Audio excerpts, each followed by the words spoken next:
Phil, what are you working on over there? This is going to be a venue for a customer.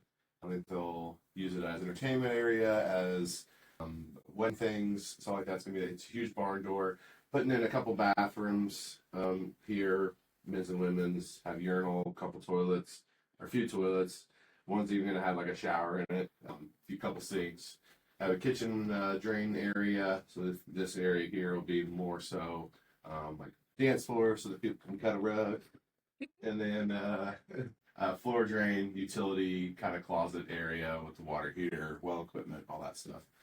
So getting ready, just planning this out, getting ready to go out there, set it all up, and plumb all the drains in for the slab before they pour down the slab area. So, when you think about a project like this, usually you lay it out in a few different phases. What are those phases and what is included in each phase of a project like this? You have three to four different phases, depending on how the customer wants it set up. But for this one, it's going to be about usually your three phases, which are going to be your slab or your first rough. Um, Pretty much the same thing. Then you're going to have your second rough. Sorry, your first rough is going to be a lot of the drainage, from whatever the fixtures are, the sinks, the toilets, the floor drains, all of those things. Um, where it stubs out of the actual building itself. And then you'll have the second rough, which is going to be your venting, tying for the drains that you stubbed up, your water lines to each fixture, stubbing those out so you can have water services, installing water heaters, installing things like that.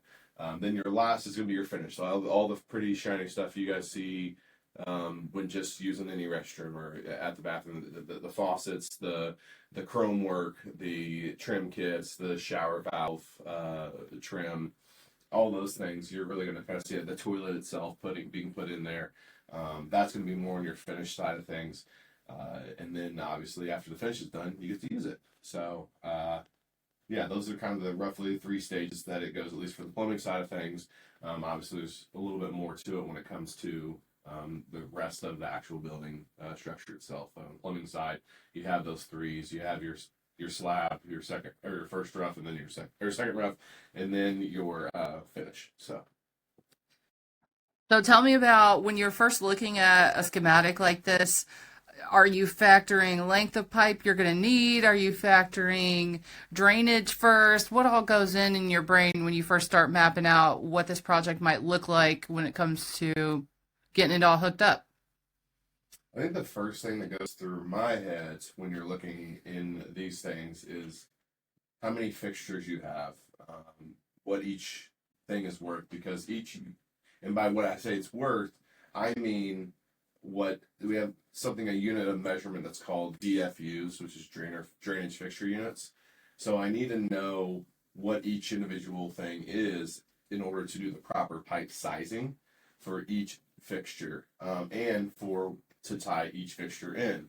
So if I don't have the proper pipe sizing, then it's not going to function properly. It's not going to work according to code. So I really need to see that first. Then once I can figure those out and see that, then yes, I'm looking into what it's going to take to rough each one of those in the slab itself. How much piping? Not just piping though. You're looking at piping. You're looking at GMP. You're looking at stakes for making sure the pipe stays set. You're looking for stone. You're looking for all of those different types of things to try and make sure that even though our part's done, when they pour the slab in, the pipe doesn't float up, or the pipe doesn't have get knocked out of the way, or and be in the wrong spot whenever the concrete sets, because then it makes it a lot tougher, because then we got to bust it up and fix it to put it in the right location. Time to go get prepared.